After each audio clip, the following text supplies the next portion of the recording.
Bonjour à tous, bienvenue à vous. Nous sommes comme tous les dimanches réunis autour de la parole de Dieu et nous prions notre Dieu, le Dieu Tout-Puissant, au nom de son Fils, notre Seigneur Jésus-Christ, de nous garder et de nous préserver de tout mal. Amen. Dieu Tout-Puissant, au nom de ton Fils, notre Seigneur Jésus-Christ, nous te prions et nous te demandons de nous pardonner. Pardonne-nous nos offenses, comme nous aussi nous pardonnons à ceux qui nous ont offensés, et délivre-nous du malin. Délivre-nous de tout mal, Père éternel, au nom de ton Fils, notre Seigneur Jésus-Christ. Seigneur Jésus-Christ, mais toi le Fils unique du Dieu vivant, du Créateur du ciel et de la terre, du Créateur de toutes choses, nous te prions et nous te demandons de nous pardonner. Pardonne-nous nos péchés, comme nous aussi nous pardonnons à ceux qui nous ont offensés, et délivre-nous du malin. Délivre-nous de tout mal, Seigneur Jésus-Christ. Esprit Saint, Esprit Consolateur, fortifie-nous, affermis-nous et restaure-nous. Esprit Saint, Esprit Consolateur, conduis-nous sur la voie droite qui mène jusqu'à notre Seigneur Jésus-Christ et jusqu'au Dieu le Père. Amen. Nous allons faire maintenant la prière que notre Seigneur Jésus-Christ, notre Maître, nous a enseignée. Et nous disons, Notre Père qui es aux cieux, que ton nom soit sanctifié, que ton règne vienne, que ta volonté soit faite sur la terre comme au ciel. Donne-nous aujourd'hui notre pain quotidien. Pardonne-nous nos offenses, comme nous aussi nous pardonnons à ceux qui nous ont offensés. Et ne nous induis pas en tentation, mais délivre-nous du malin. Car c'est à toi qu'appartiennent dans tous les siècles le règne, la puissance et la gloire. Amen. Bon. Nous allons faire maintenant la lecture du psaume 92. Psaume cantique pour le jour du sabbat. Il est beau de louer l'Éternel et de célébrer ton nom, ô Très-Haut, d'annoncer le matin ta bonté et ta fidélité pendant les nuits, sur l'instrument à 10 cordes et sur le luth, au son de la harpe. Tu me réjouis par tes œuvres, ô Éternel, et je chante avec allégresse l'ouvrage de tes mains. Que tes œuvres sont grandes, ô Éternel, que tes pensées sont profondes. L'homme stupide n'y connaît rien, et l'insensé n'y prend point garde. Si les méchants croissent comme l'herbe, si tous ceux qui font le mal fleurissent, c'est pour être détruits à jamais. Mais toi, tu es le Très-Haut, à perpétuité, ô Éternel. Car voici tes ennemis, ô Éternel. Car voici tes ennemis périssent. Tous ceux qui font le mal sont dispersés. Et tu me donnes la force du buffle. Je suis arrosé avec une huile fraîche. Mon œil se plaît à contempler mes ennemis, et mon oreille à entendre mes méchants adversaires. Les justes croissent comme le palmier, ils s'élèvent comme le cèdre du Liban, plantés dans la maison de l'Éternel. Ils prospèrent dans les parvis de notre Dieu. Ils portent encore des fruits dans la vieillesse. Ils sont pleins de sève et verdoyants, pour faire connaître que l'Éternel est juste. Il est mon rocher, et il n'y a point en lui d'iniquité. Amen. Alors, je vais vous donner le titre de la parole, et nous allons commencer ensuite. Nous avons déjà commencé, mais nous allons voir ce que le Seigneur a à nous dire. Alors, le titre de la parole, c'est le Seigneur qui m'a assisté. Je répète, c'est le Seigneur qui m'a assisté. Amen. Nous savons, et nous le voyons, depuis que nous sommes nés de nouveau et depuis que nous marchons avec notre Dieu, que nous l'avons connu, nous sommes allés dans les Écritures, et nous avons, et chaque jour, à chaque fois que nous allions dans les Écritures, nous sommes enseignés par l'Esprit Saint. L'Esprit nous enseigne, et l'Esprit nous conduit dans notre vie au quotidien, et notre Seigneur Jésus-Christ marche avec nous, et dans cette marche, où nous sommes avec lui, il nous enseigne, de même qu'il enseignait les disciples. Et chaque jour, nous avons des enseignements à en tirer de ce que nous voyons, de ce que nous entendons. Et à cette heure à laquelle nous sommes, dans ces temps de détresse, où la parole nous dit que nous sommes, et nous le voyons, nous le savons, tout ceci n'est que le commencement. Nous voyons et nous lisons aussi quel est le cœur de l'homme. Et souvent, on est toujours surpris de voir comment les hommes se comportent. Et dans la parole de Dieu, il est dit, dans Matthieu, nous allons dans Matthieu, chapitre 24, et au verset 12, il est écrit, et parce que l'iniquité se sera accrue, l'amour du plus grand nombre se refroidira. Et ensuite, il est dit, mais celui qui persévérera jusqu'à la fin sera sauvé. Amen. Et nous savons que la persévérance qui nous est demandée, c'est la persévérance dans la foi. Nous devons persévérer en Christ. Nous devons persévérer dans ce qui nous est demandé de faire. Et ce qui nous est demandé de faire, ce que le Seigneur nous demande, c'est d'être intègre. Peu importe ce que nous allons vivre, peu importe ce qu'on nous fera, le Seigneur demande à ce que nous gardions sa parole.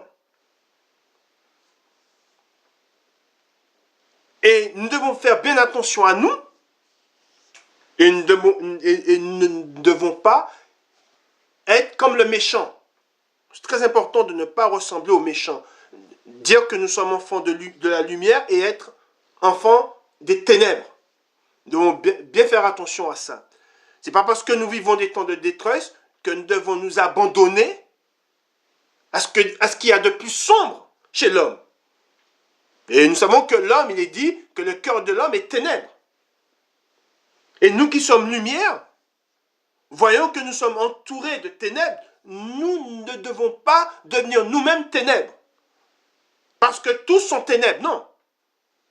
Nous savons que la majorité, beaucoup sont ténèbres, mais nous devons demeurer dans la parole de Dieu, nous devons demeurer en Christ. Amen. Nous savons comment il a été meurtri, nous savons comment il a été méprisé, nous savons comment il a été battu. Et il a tendu l'autre joue. Il n'a pas rendu, nulle part dans la parole de Dieu, on ne voit que Jésus a remis des coups. Non, nulle part on le voit ça. Par contre, nous savons qu'il est dit qu'il a, tantôt il a gardé le silence et tantôt il a posé des questions. Hein, c'est comme quand l'huissier l'a frappé, hein, il lui a demandé, il lui a dit, pourquoi me frappes-tu? Qu'est-ce que j'ai dit qui mérite que tu me frappes? Hein? Alors nous savons que souvent on n'a pas besoin de faire quelque chose pour être frappé. Sans rien faire, et en disant à qui nous appartenons et en qui nous croyons, nous savons que nous sommes haïs, nous ne sommes pas aimés. Et dans cette parole où je vous ai lu, et c'est très important, et nous le voyons, je vais vous donner un exemple, où il est dit, et parce que l'iniquité se sera accrue. Alors nous voyons que l'iniquité, c'est ça quoi? Hein? Ensuite, il est dit, l'amour. Hein? Et ça aussi, c'est quelque chose, l'amour, c'est très important. Et je vais revenir dessus, l'amour du plus grand nombre se refroidira. Et devons toujours garder dans notre cœur ce que le Seigneur Jésus-Christ nous a dit. Aimez-vous les uns les autres. C'est très important. Et c'est ce que le Seigneur veut que nous... C'est comme ça que le Seigneur veut que nous marchions. Amen. Et c'est pour cela qu'aussi, il nous dit quand on fait, si on fait du bien à quelqu'un, c'est à lui qu'on l'a fait. Mais aussi, si on fait du mal à quelqu'un, c'est à lui qu'on le fait. Si vous agissez mal avec un de vos semblables, un homme, une créature de Dieu,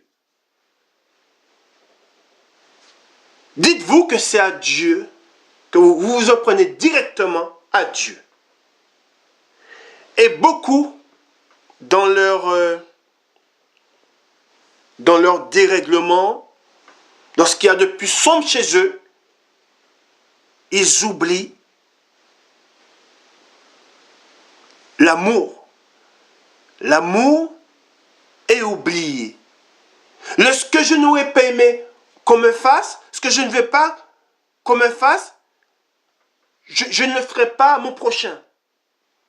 Ça, on l'oublie dans les temps de détresse, et c'est pour cela que les temps que nous vivons sont des temps où vous verrez, et Dieu permet cela. Dieu permet cela pour qu'on sache et pour qu'on crie vers lui, pour qu'on sache que le secours, que celui qui nous assiste, ce n'est pas un homme qui nous assiste. Ce n'est pas un homme qui nous porte secours, mais c'est Dieu. C'est Dieu lui seul. Et c'est pour cela que nous devons garder la foi en Dieu. Par quoi que nous passions, quoi qu'on nous fasse, nous devons toujours avoir les regards tournés vers Dieu.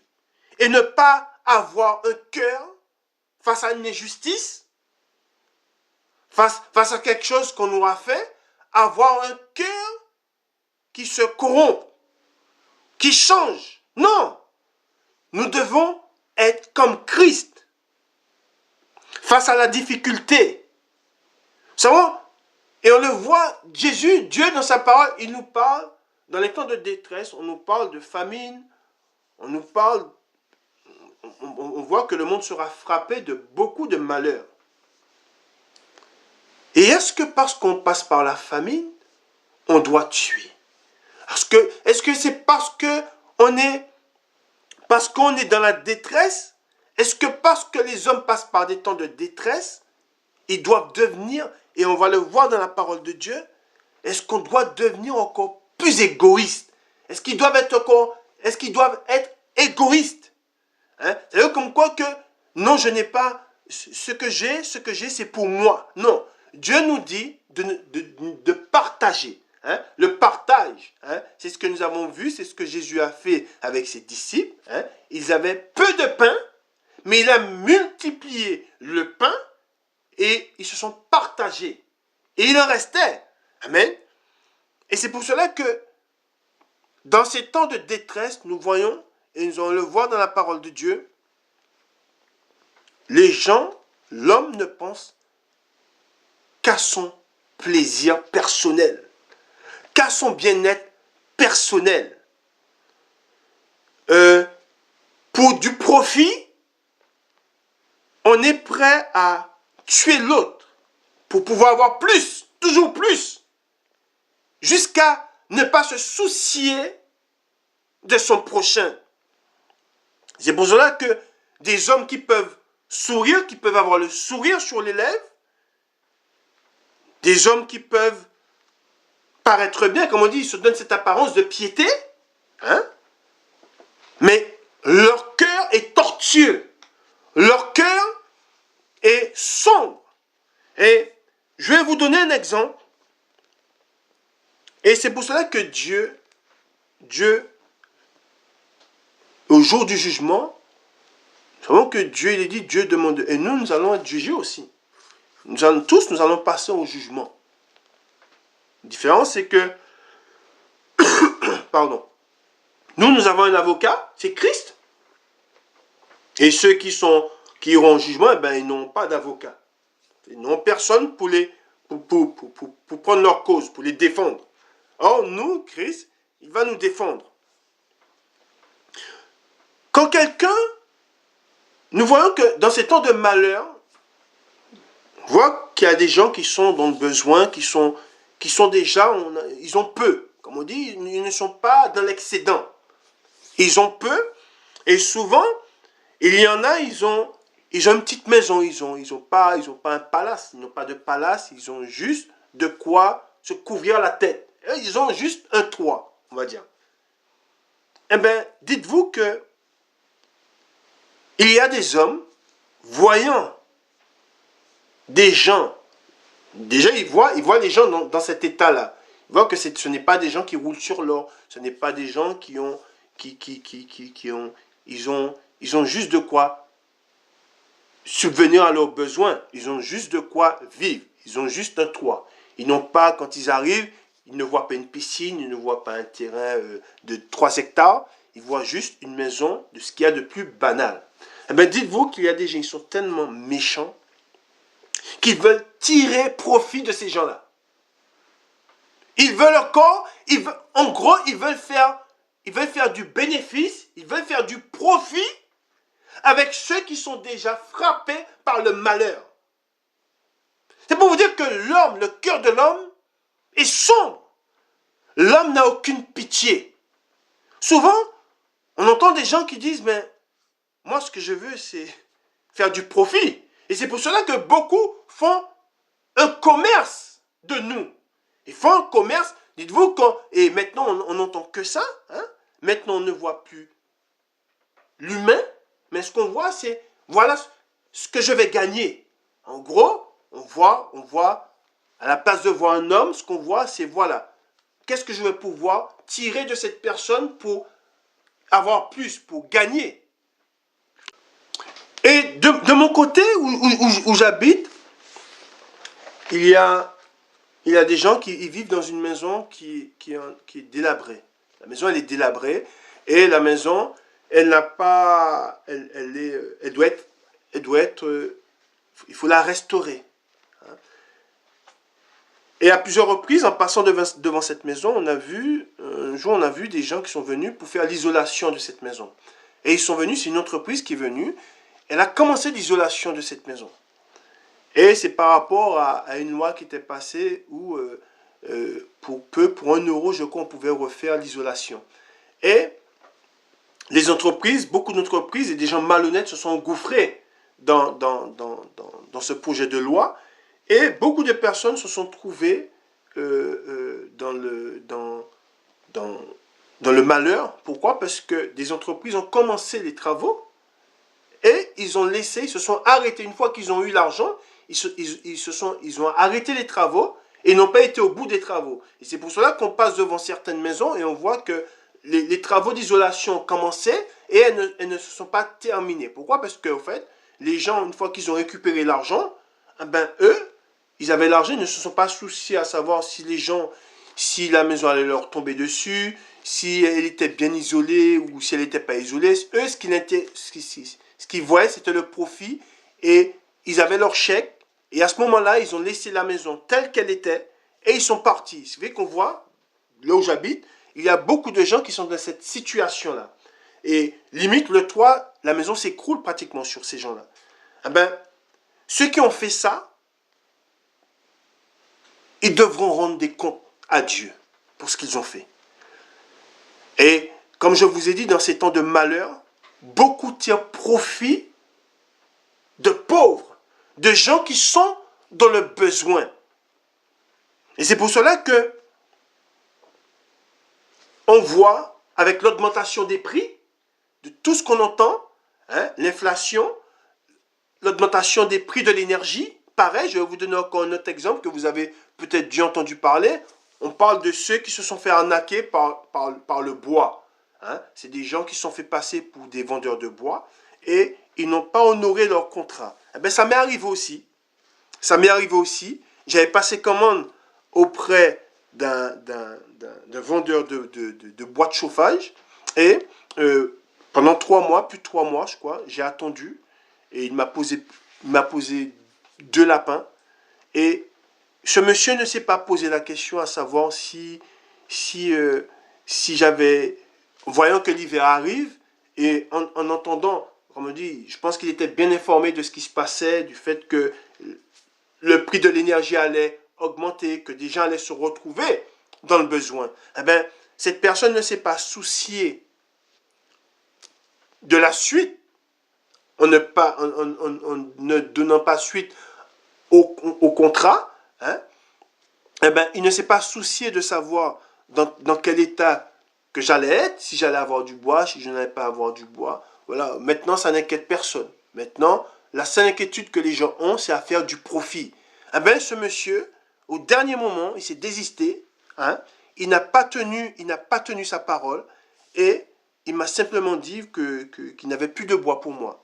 Et une fois qu'il m'a dit ça, ben, c'était débrouille-toi. C'est pour cela que moi, je veux, et heureusement que nous avons Dieu Hein, nous prions notre Dieu. Nous savons que notre confiance, nous ne devons pas la mettre dans l'homme, mais nous devons la mettre dans le Seigneur. Hein. C'est en Dieu, c'est lui. Et c'est pour cela que nous devons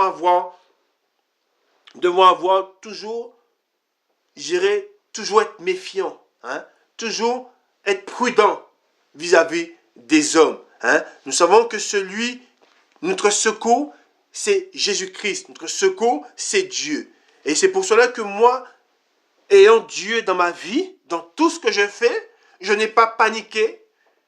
Je me suis j'ai mis ma confiance en Dieu et j'ai persévéré. Persévéré dans ma recherche de bois. Et Dieu qui est un Dieu miséricordieux, un Dieu qui prend soin de ses enfants. Hein, et c'est pour cela, et c'est là où nous devons faire confiance, avoir confiance en Dieu.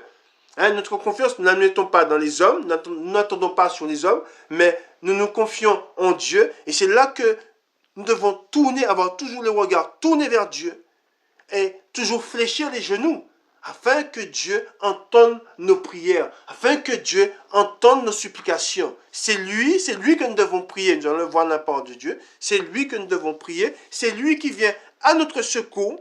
Hein? Les hommes sont infidèles, mais lui demeure fidèle. Hein? Lui demeure ancré dans sa parole. Hein? Jésus-Christ, il tient à ce que sa parole, c'est pour ça qu'il dit, il tenait à ce que la parole s'accomplisse. Les Écritures, si je ne vais pas, si je ne monte pas à Jérusalem, comment les Écritures s'accompliront? Voilà. Il tient à ce que les Écritures s'accomplissent. Et c'est pour cela que nous devons avoir confiance en Dieu, même si les hommes ne sont pas fidèles, lui, il demeure fidèle. Et c'est pour cela que nous devons toujours avoir confiance en notre Dieu, ne pas agir en insensé. Hein? Et j'ai gardé la foi.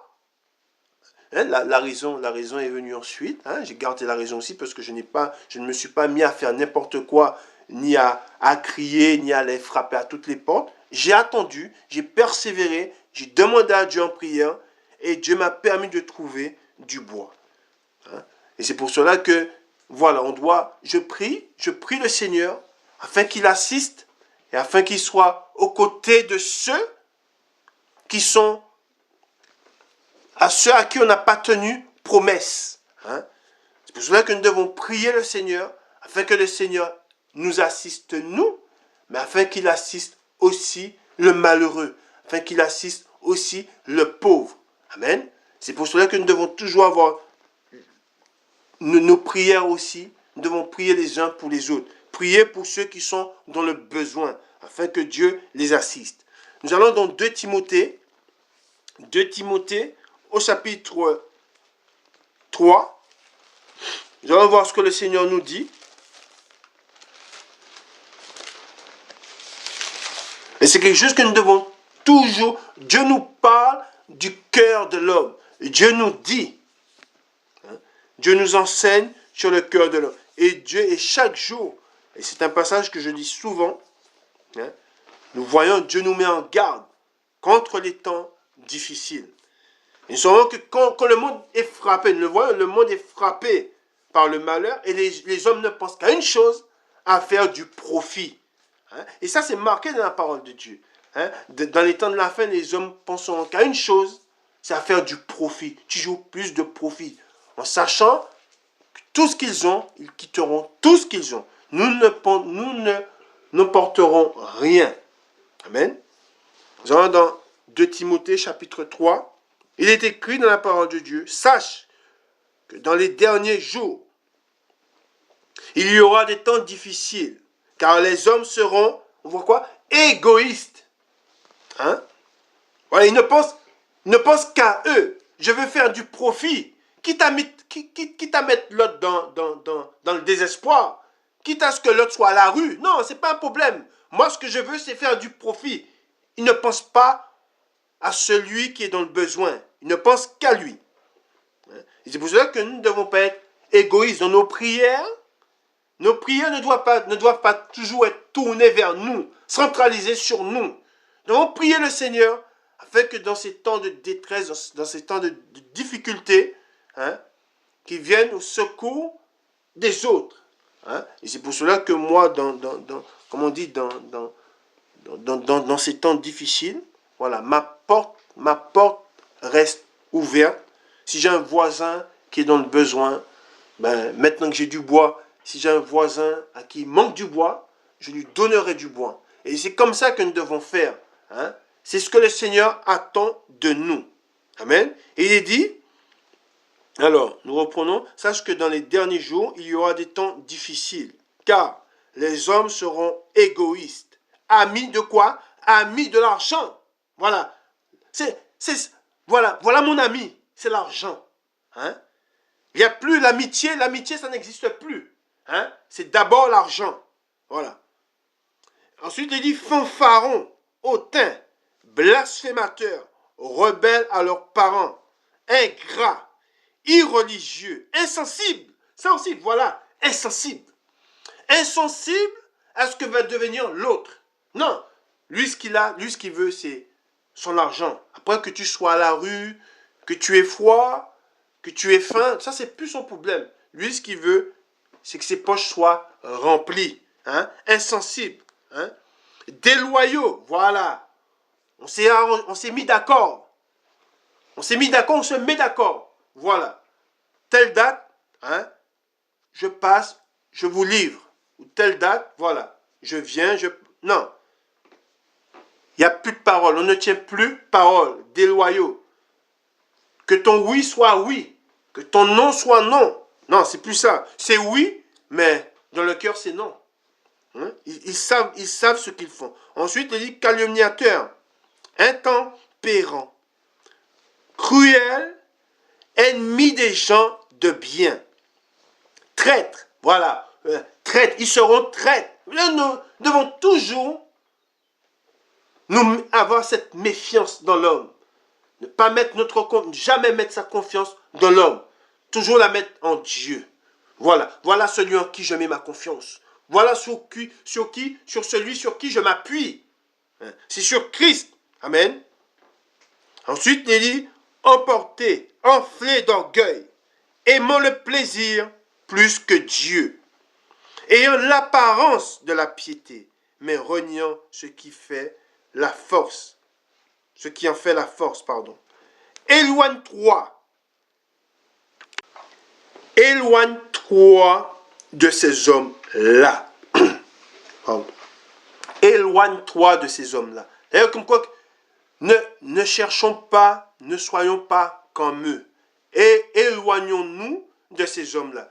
Des hommes qui méprisent leur prochain, qui font du mal à leur prochain. Nous ne devons pas prendre part. Je ne veux pas un tel homme comme ami. Sachant qu'un homme a autant de mépris pour son prochain. Sachant qu'un homme n'aime pas.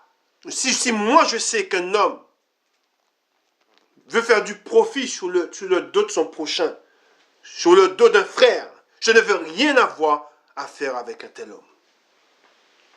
Car quand nous voyons un homme, nous devons voir Christ. Amen.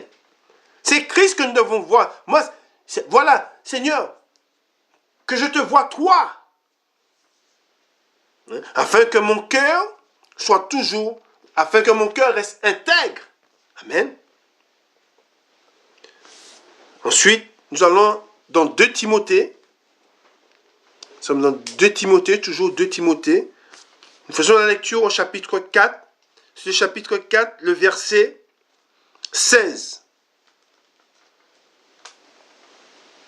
Nous allons voir ce qu'il est dit dans la parole de Dieu. C'est Paul qui parle. Il dit, dans ma première défense, personne ne m'a assisté, mais tous m'ont abandonné. Ensuite, il dit que cela ne leur soit point imputé.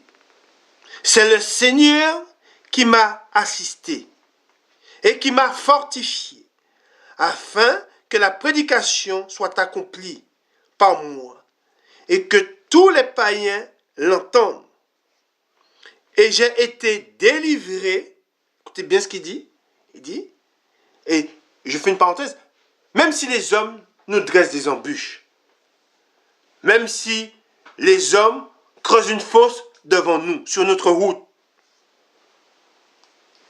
Nous savons que celui qui marche à nos côtés, c'est lui qui nous délivre. Amen.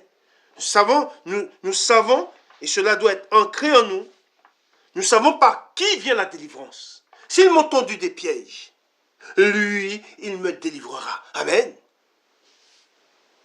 S'ils n'ont pas été fidèles, lui, il demeure fidèle. Amen. Et ensuite, il dit, et j'ai été délivré de la gueule du lion. Le Seigneur me délivrera de toute œuvre mauvaise. Amen. Voilà. Il me délivrera de toute œuvre mauvaise. Nous savons que les hommes, nous savons que le cœur de l'homme, Dieu ne dit pas du bien du cœur de l'homme. Nous savons que le cœur de l'homme est mauvais par-dessus tout. Et c'est pour cela que, comme je vous dis, dans ces temps de détresse, c'est chacun, nous voyons que c'est chacun pour soi. L'amour de l'autre, ça n'existe plus. Il est dit au 18, le Seigneur me délivrera de toute œuvre mauvaise et il me sauvera pour me faire entrer dans son royaume céleste. À lui soit la gloire au siècle des siècles. Amen. Nous l'avons vu dans la parole de Dieu, où il est dit que les hommes seront insensibles. Nous devons prier Dieu. Je prie Dieu, afin que nous soyons gardés. Nous devons prier Dieu afin que nous soyons préservés, afin qu'il nous préserve de tout mal, afin qu'il nous garde, pour que nous n'agissions pas en insensés, pour que nous n'ayons pas un cœur insensible, mais qu'il soit dans notre cœur, pour que nous ayons les regards non seulement tournés vers lui, mais tournés aussi vers celui qui est dans le besoin. Nous devons toujours avoir le regard tourné vers notre Seigneur Jésus-Christ. Mais qui dit vers notre Seigneur Jésus-Christ, dit avoir son amour, l'amour du Seigneur en nous.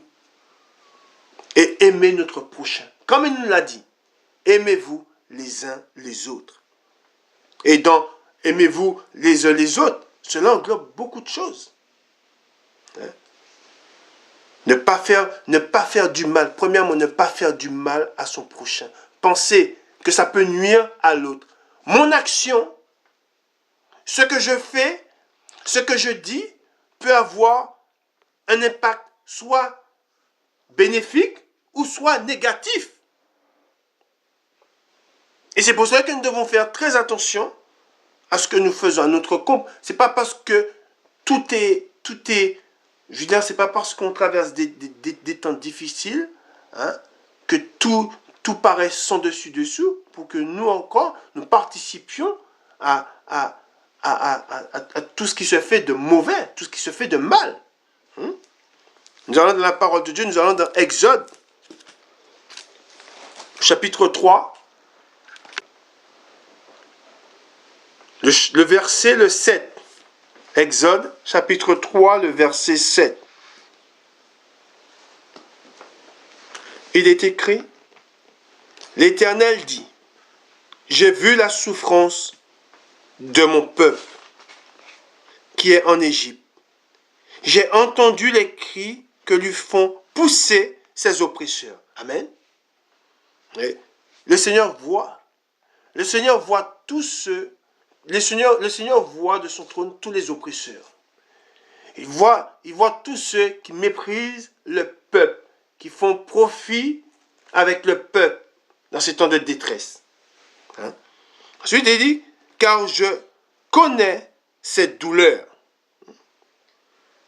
Je suis descendu pour le délivrer de la main des Égyptiens et pour le faire monter de ce pays dans un bon et vaste pays, dans un pays où coule le lait et le miel, dans les lieux qu'habitent les Cananéens, les Héthiens, les Amoréens, les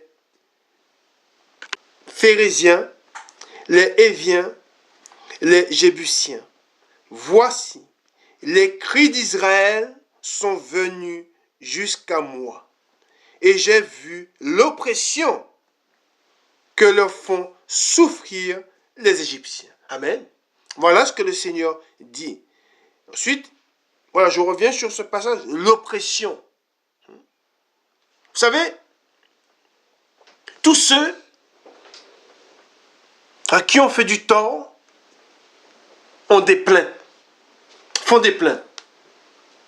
Personne ne souffre, rares sont ceux qui souffrent en silence. Il y en a qui souffrent en silence, et on va le voir. Mais rares sont ceux qui souffrent en silence. Il y en a qui ils ne l'expriment pas des lèvres, mais leur cœur souffre, leur cœur pleure. Et Dieu entend les pleurs des cœurs. Tous ceux qui sont dans la pauvreté, tous ceux qui n'ont pas de grands moyens. Et l'oppresseur passe du côté de ces gens-là et tire profit au corps de ces gens-là. Le Seigneur de son trône, il le voit. Et dans la parole de Dieu, il est dit, ce qu'un homme aura semé, il le récoltera. Et c'est pour cela que dans tout ce que nous faisons, nous devons toujours avoir les regards tournés vers Dieu, afin de ne pas agir en insensé. Car nous savons qu'il y a un Dieu qui jugera le monde et qui jugera, et les hommes seront jugés pour leurs actions. Amen. Voilà ce que nous devons garder dans notre cœur. Nous allons dans 2 Samuel, chapitre 22, et nous faisons la lecture à partir du verset 17.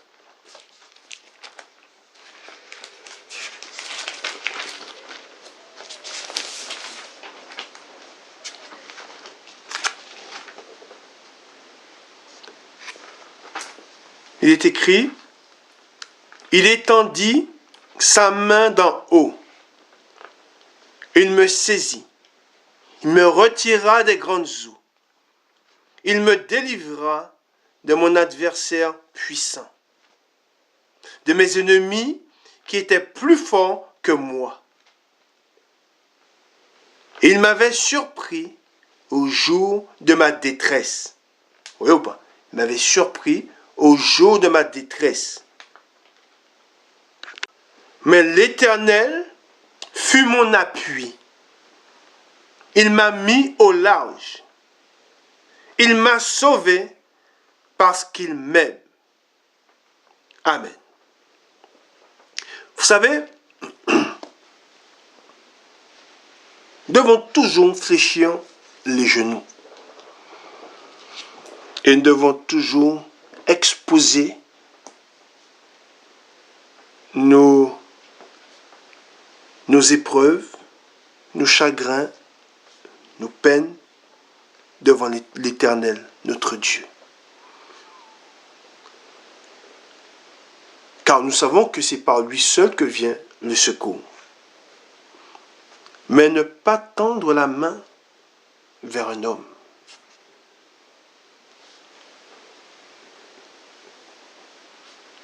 C'est pour cela qu'il est dit, il étendit sa main d'en haut, il me saisit. Nous savons que le secours vient d'en haut. Le secours ne vient pas d'en bas. Le secours ne vient pas d'un homme. Si vous criez vers un homme, afin qu'il vienne à votre secours, et ça je l'ai déjà vu, des gens qui criaient au secours, qui étaient dans la détresse, et ceux qui se sont rapprochés d'eux sont venus, non pas pour porter secours, mais pour les dépouiller ils étaient dans la détresse, ils étaient frappés par le malheur. Et ils criaient au secours, ils criaient pour qu'on vienne à leur secours. Mais ceux qui se sont approchés sont venus non pas pour leur porter secours, mais pour les dépouiller. Il y a des témoignages comme ça, il y a des gens, ils ont porté ce témoignage. En disant, mais quand j'ai crié, mais ils ne sont pas venus. Alors, d'autres sont venus. Et c'est la mode maintenant. La mode, c'est quoi maintenant? On crie au secours. Et ceux qui viennent ne viennent pas pour porter secours, mais ils viennent pour filmer. Ils viennent pour filmer, pour mettre la vidéo sur leur compte. Pour qu'ils aient des vues et pour que ça leur rapporte. C'est grave. Les temps que nous vivons, mais c'est des temps terribles. Qui aurait cru ça? Quelqu'un qui est en train de mourir, il crie au secours, et des gens viennent non pas pour lui tendre la main, mais pour filmer son malheur, pour filmer son désespoir. Ça, c'est le cœur de l'homme. C'est pour cela que quand nous crions, crions vers Dieu. Crions pour que Dieu nous envoie du secours. Car nous savons que lui seul nous envoie le secours. Mais aller chercher du secours auprès d'un homme, c'est comme encore une fois, j'ai entendu cette femme qui était très mal en point chez elle. Elle a appelé les secours. Et c'est les ambulanciers qui sont venus chez elle. Et alors qu'elle était en souffrance, alors qu'elle était frappée par la souffrance, l'ambulancier a voulu abuser d'elle. L'ambulancier qui venait chez elle pour lui porter secours, elle pensait, elle pouvait avoir confiance dans l'ambulancier. Parce qu'elle a appelé un ambulancier parce qu'elle était dans le besoin, elle était frappée par la souffrance. Mais l'ambulancier est venu non pas pour lui porter secours, mais que dans le but d'abuser d'elle.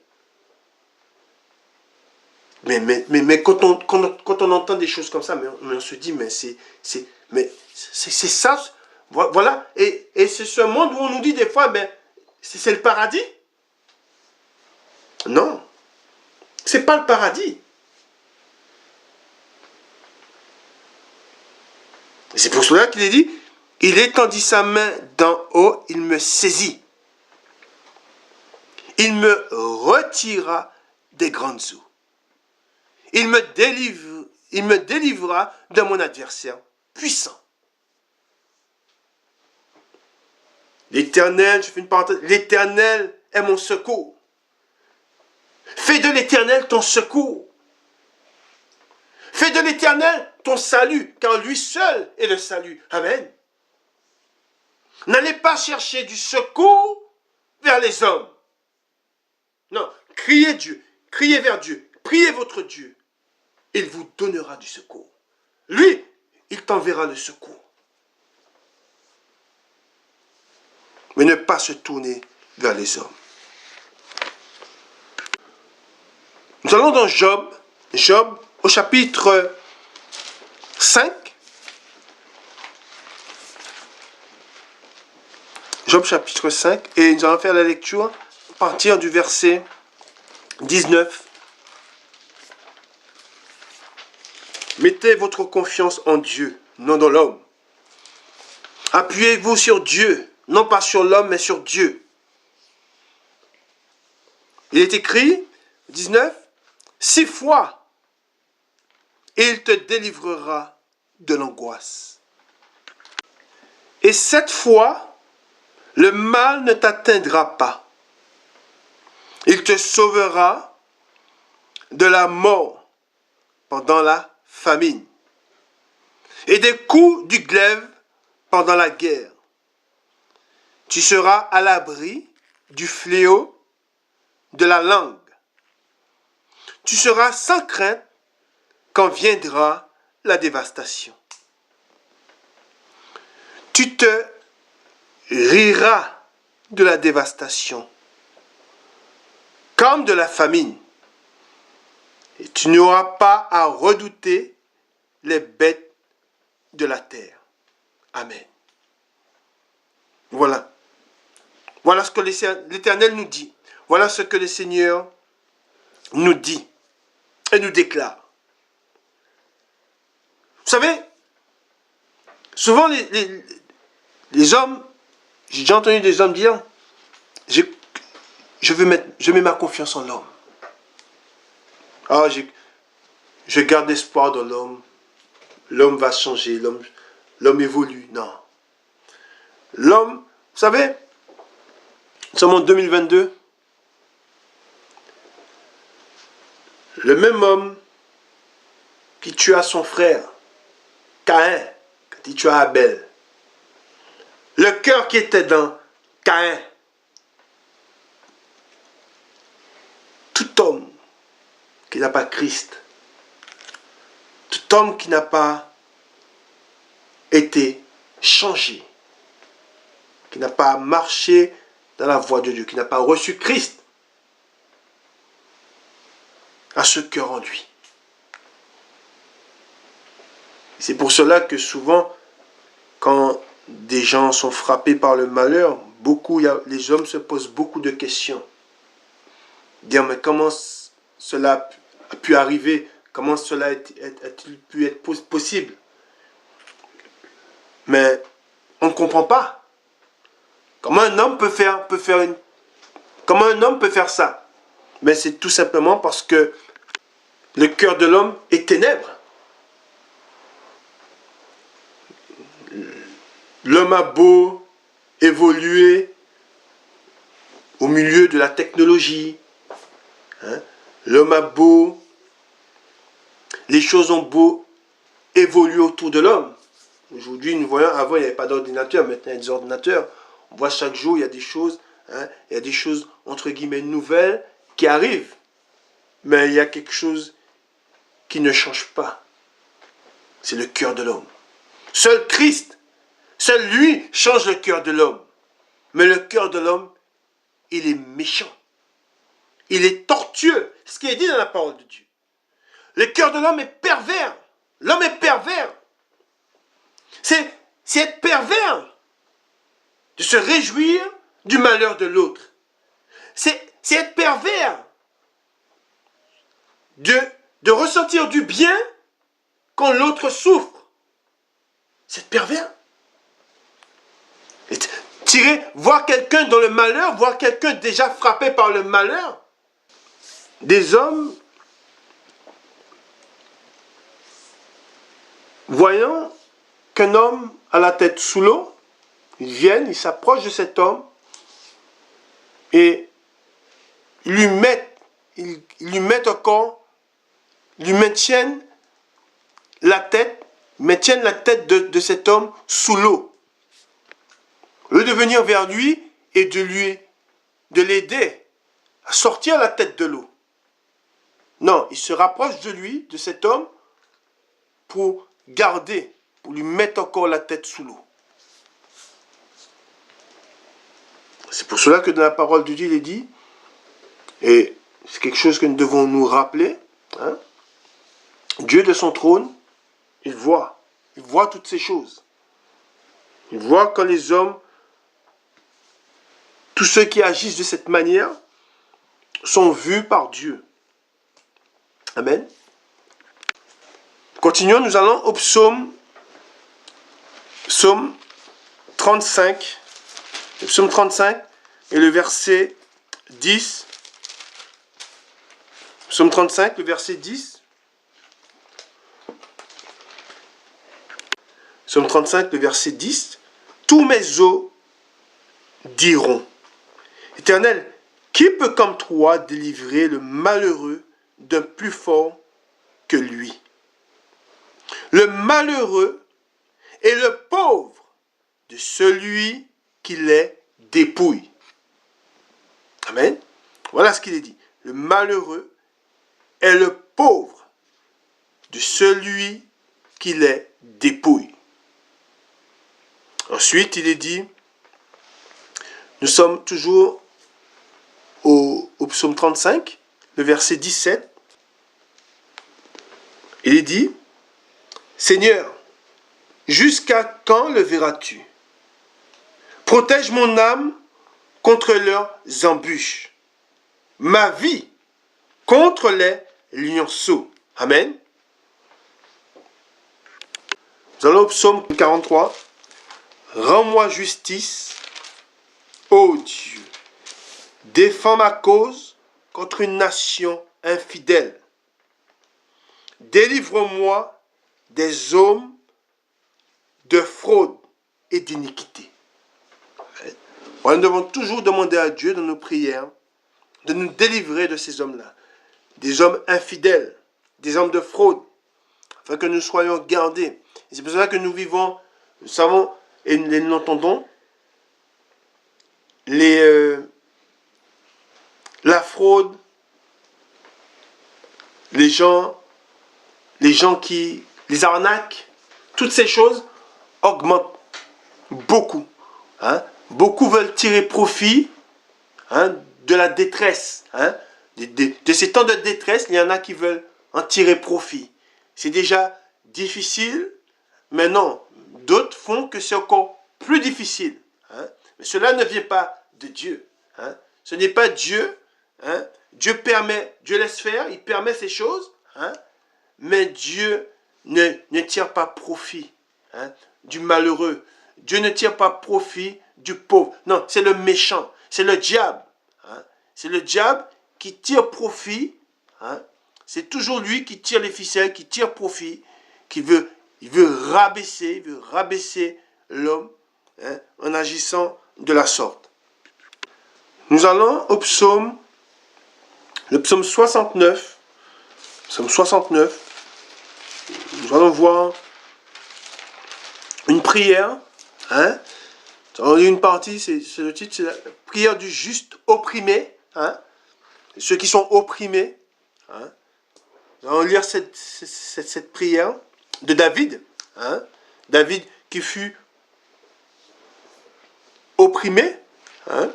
Mais qu'est-ce qu'il a fait quand il était opprimé, David? Il s'en est remis à son Dieu. Il s'est tourné vers son Dieu. Il n'a pas remis, il n'a pas maudit.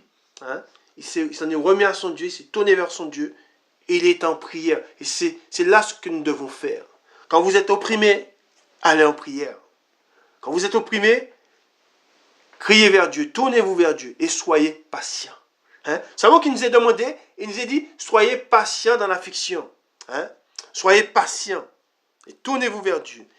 Il est dit, au 14, 69, chapitre 69, du psaume 69, verset 14, « Mais je t'adresse ma prière, ô Éternel, que ce soit le temps favorable, ô Dieu, par ta grande bonté. Réponds-moi en m'assurant ton secours. Retire-moi de la boue et que je n'enfonce plus, que je sois délivré de mes ennemis, du gouffre, que les flots ne m'inondent plus, que l'abîme ne m'engloutisse pas et que la fosse ne se ferme pas sur moi. Exauce-moi, Éternel, car ta bonté est immense. Dans tes grandes compassions, tourne vers moi les regards et ne cache pas ta face à ton serviteur. Puisque je suis dans la détresse, hâte-toi de m'exaucer.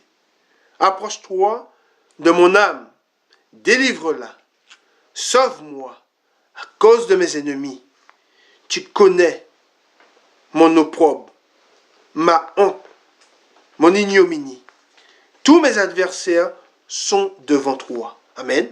Je répète, tous mes adversaires sont devant toi. Car, je fais une parenthèse, Dieu il voit, quand nous sommes en prière. Dieu, tu connais mes adversaires. Tu connais mon ennemi. Ensuite, au 21, l'opprobre me brise le cœur et je suis malade. J'attends de la piété, j'attends de la pitié. J'attends de la pitié, mais en vain. Des consolateurs, et je n'en trouve aucun. Ils mettent du fiel dans ma nourriture. Et pour apaiser ma soif, il m'abreuve de vinaigre. Amen. Et nous savons de qui il est question. Amen. C'est l'Esprit qui parle de ce que Jésus a vécu, allait vivre sur la croix. Amen. Et la parole s'est accomplie. C'est accompli. Il dit, il met du ciel dans ma nourriture. Et pour apaiser ma soif, il m'abreuve de vinaigre. Que leur table soit pour eux un piège et un filet au sein de leur sécurité. Que leurs yeux s'obscurcissent et ne voient plus. Et fait continuellement chanceler leurs reins. Répands sur eux ta colère et que ton ardente fureur les atteigne. Que leur demeure soit dévastée. Qu'il n'y ait plus d'habitants dans leur tente, car ils persécutent celui que tu frappes. Ils racontent les souffrances de ceux que tu blesses, ajoutent des iniquités à leurs iniquités, et qu'ils n'aient point part à ta miséricorde, qu'ils soient effacés du livre de vie, et qu'ils ne soient point inscrits avec les justes. Moi, je suis malheureux et souffrant.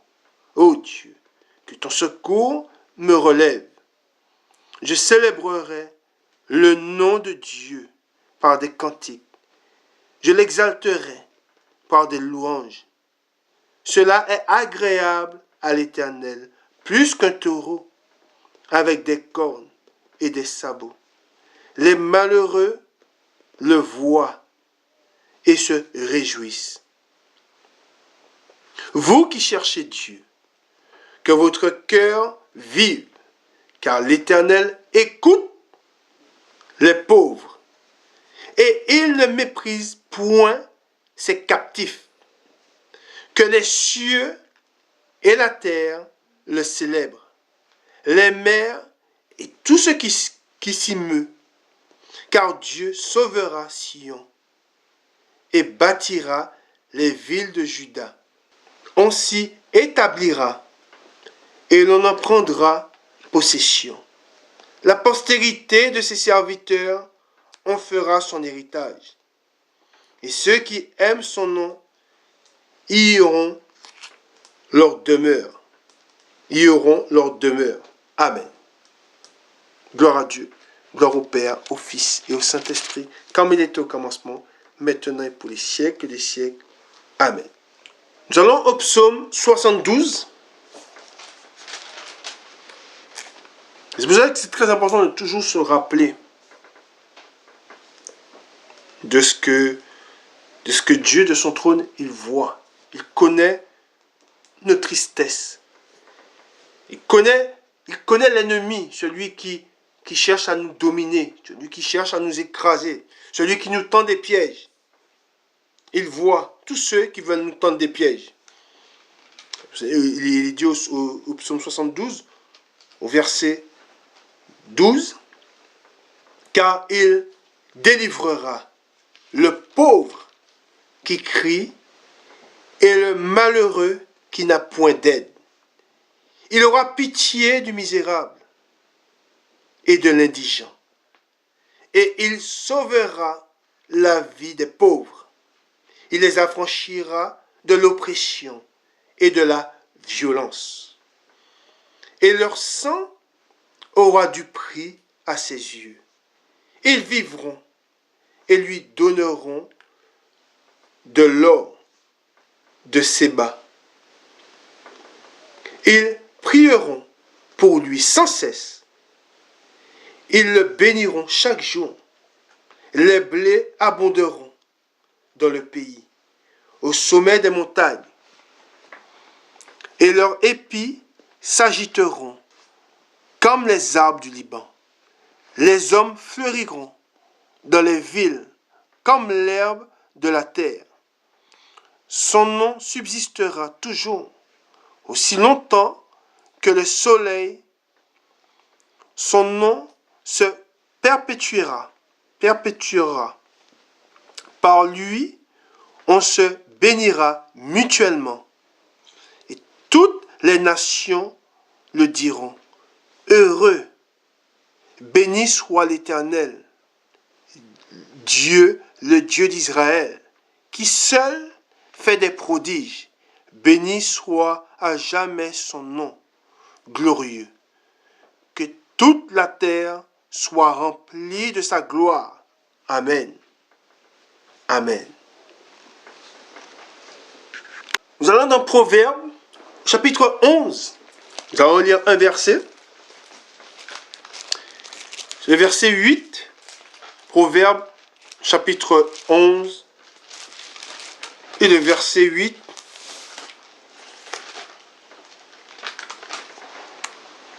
Je fais une parenthèse. Devons remettre notre sort à l'Éternel. C'est entre ses mains que nous devons nous remettre. Amen. Et garder et confiance en Dieu. Et foi en Dieu.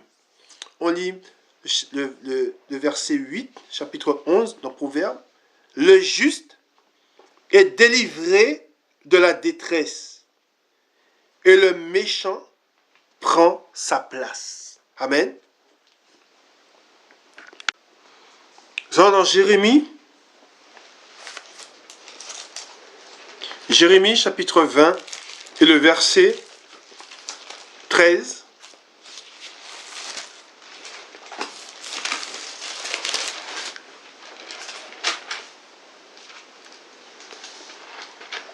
Le verset 13, où il est écrit « Chantez à l'Éternel, louez l'Éternel, car il délivre l'âme du malheureux de la main des méchants. » Amen.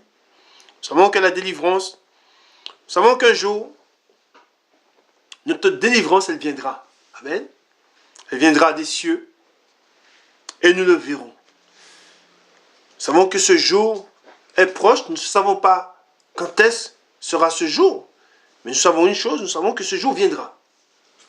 Et c'est pour cela que nous devons, tant opprimés, tant maltraités, tant dire, c'est tant joué de nous, le méchant qui se joue de nous, doit savoir que tout cela prendra fin. Hein? Celui qui nous domine aujourd'hui, le dominateur, ne dominera pas toujours. Hein? Il y aura une fin. Hein? Dieu viendra, il paraîtra, et il nous prendra avec lui, et dans les cieux, il n'y aura plus de méchants. Il n'y aura plus d'oppresseurs. Hein? Dans le royaume des cieux, vous savez, dans le royaume des cieux, nos maisons, nous n'allons pas, il n'y a pas de clé dans les portes.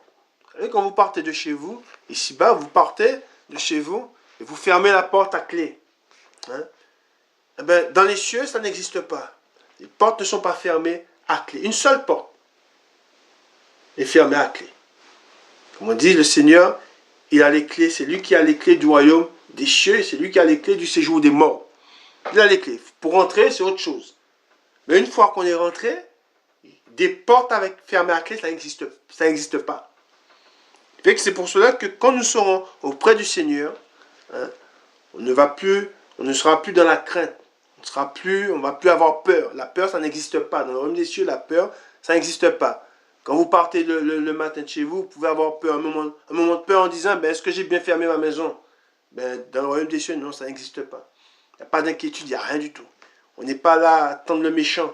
Avant, mais qu'est-ce qu'il va encore me faire aujourd'hui? Non, il n'y a pas de méchant dans le royaume des cieux. Amen. Et c'est ce que nous devons garder en nous. Et c'est pour cela que nous devons persévérer dans les commandements de Dieu, dans ce que Dieu nous demande. Amen. Nous allons dans Daniel, chapitre 6. Daniel, chapitre 6, le verset 27. Daniel, chapitre 6, le verset 27. Nous lisons. C'est lui qui délivre et qui sauve, qui opère des signes et des prodiges dans les cieux et sur la terre. C'est lui qui a délivré Daniel de la puissance des lions. Amen. Savons que Daniel, de même que Daniel, David et tous les prophètes ont été délivrés de la main de leurs ennemis. Ils ont été délivrés de la mort. La mort, c'est un ennemi. Ils ont été délivrés de la mort.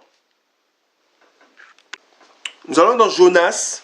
Jonas au chapitre 2. Jonas,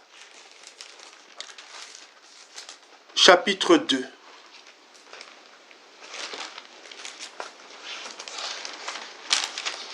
Nous savons que Dieu, c'est lui qui permet. Et nous allons lire ce passage. Nous savons que au début de ce passage, nous allons lire, il dit, l'Éternel, chapitre 2 dans Jonas, l'Éternel fit venir un grand poisson. Voilà, c'est l'Éternel qui fit venir, il est dit, un grand poisson pour engloutir Jonas. Et Jonas fut dans le ventre du poisson 3 jours et 3 nuits. Nous savons aussi qu'il y a une référence qui est faite à Jésus-Christ. Mais que fit Jonas? Est-ce qu'il s'est laissé aller au désespoir? Ou est-ce qu'il s'est tourné vers son Dieu, a prié Dieu, afin que Dieu lui porte secours? Et c'est ce que nous devons faire. Quand nous sommes frappés par le malheur, ce que nous devons faire, c'est ne pas nous laisser aller au désespoir. Ne pas nous laisser aller à des propos insensés. C'est ne pas nous chercher secours vers les hommes. Non. C'est faire comme Jonas a fait. Et nous allons le lire, nous allons voir ce que Jonas a fait. Verset 2. Jonas, dans le ventre du poisson, pria l'Éternel, son Dieu. Amen. Et il dit, dans ma détresse, j'ai invoqué l'Éternel, et il m'a exaucé. Du sein du séjour des morts, j'ai crié, et tu as entendu ma voix.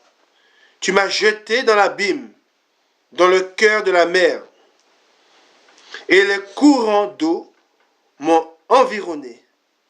Toutes tes vagues et tous tes flots sont passés sur moi. Je disais, je suis chassé loin de ton regard, mais je verrai encore ton saint temple. Les eaux m'ont couvert jusqu'à m'ôter la vie. L'abîme m'a enveloppé. Les roseaux ont entouré ma tête. Je suis descendu jusqu'aux racines des montagnes. Les barres de la terre m'enfermaient pour toujours. Mais tu m'as fait remonter vivant de la fosse. Éternel mon Dieu, quand mon âme était abattue au-dedans de moi, je me suis souvenu de l'Éternel. Et ma prière est parvenue jusqu'à toi, dans ton saint temple. Ceux qui s'attachent à de vaines idoles éloignent d'eux la miséricorde. Pour moi, je t'offrirai des sacrifices avec un cri d'action de grâce. J'accomplirai les vœux que j'ai faits. Le salut vient de l'Éternel. Et ensuite, au 11, il est écrit, l'Éternel parla au poisson, et le poisson vomit Jonas sur la terre. Amen. Voilà la puissance de notre Dieu. Quand nous nous tournons vers Dieu, quand nous nous remettons entre ses mains, Dieu nous ôte devant la mort. Dieu nous prend avec lui. Et c'est pour cela que nous ne devons pas, c'est comme face à la mort. Nous savons que on a entendu beaucoup de faits de gens qui sont morts et voyant la mort s'approcher, ils ont poussé des cris. Ils se sont laissés aller à des propos insensés. Non. Nous savons que même si la mort vient, elle ne nous prendra pas avec elle. Nous devons nous remettre à notre Dieu. Toujours prier le Seigneur. Toujours prier le Seigneur. Même si des hommes demeurent infidèles, mais nous devons demeurer fidèles à notre Dieu. Quand nous l'avons connu, nous connaissons notre Dieu. Et quand je dis nous l'avons connu, nous avons lu sa parole. Nous nous sommes nourris de ses exploits. Nous nous sommes nourris de ses victoires. Amen. Nous avons connu et nous avons vu ce qu'il a fait. Ce que Christ a fait quand il est venu. Amen.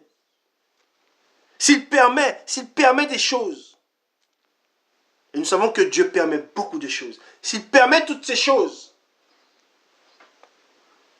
c'est qu'il y a une grande victoire après. Il y a une grande délivrance. Amen. S'il permet la captivité, s'il a permis que Pierre soit jeté en prison, il l'a permis, mais qu'a-t-il fait ensuite? Les portes se sont ouvertes. Amen. Et les disciples ont vu Pierre frappant à la porte. C'est pour cela que nous savons que Dieu opère de grandes délivrances. Amen. S'il permet la captivité, c'est lui qui envoya le poisson. S'il a permis cela, Dieu, si tu permets que je sois éprouvé de la sorte, je sais que tu as prévu aussi le moyen d'en sortir. Amen. Il y a une porte. Amen. Passez-y. Amen. Cette porte, c'est Jésus-Christ. Amen.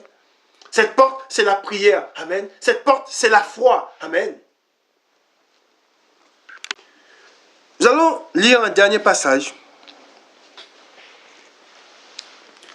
Sur notre Maître. Nous allons dans Jean, chapitre 10. Jean, chapitre 10. Jean, chapitre 10. Où il est écrit: le voleur. Jean, chapitre 10, le verset 10. Le voleur ne vient que pour dérober, égorger et détruire. Moi, je suis venu afin que les brebis aient la vie et qu'elle l'ait en abondance. Je suis le bon. Amen.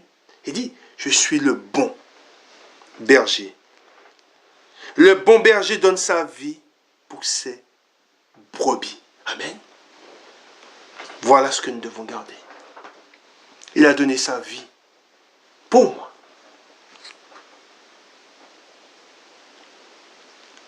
Je lui appartiens. Amen. N'oubliez pas qu'en étant en Christ, par là vous êtes devenus enfants de Dieu. Amen. Dieu ne permettra pas que l'un de ses enfants souffre au-delà de ses capacités, de ce qu'il peut supporter. Amen. Dieu permet les épreuves. Dieu a permis que nous soyons là où le méchant est. Il permet cela. Mais nous savons que toutes ces choses, c'est pour un peu de temps. C'est pour cela que même si jamais vous vous faites avoir, ben, on fléchit les genoux, on se tourne vers notre Dieu. C'est vers lui. C'est à lui que nous donnons nos prières. C'est lui. Nos plaintes, c'est à lui. Pas à un homme, non, mais à Dieu. Amen. Voilà Dieu. Je t'expose mes prières. Je t'expose mes plaintes. Amen. Afin que tu viennes à mon secours. Amen. Remettez-vous entre les mains du Seigneur et faites attention à vous. Tournez-vous vers Dieu. Car nous savons que les hommes, ce qui est dit des hommes, et nous savons que plus il y aura des malheurs, plus le cœur de l'homme va se refermer. Hein? Le cœur de l'homme, c'est de la pierre. Amen. Gloire à Dieu. Gloire au Père, au Fils et au Saint-Esprit, comme il était au commencement, maintenant et pour les siècles des siècles. Amen. Bon dimanche à vous. Amen.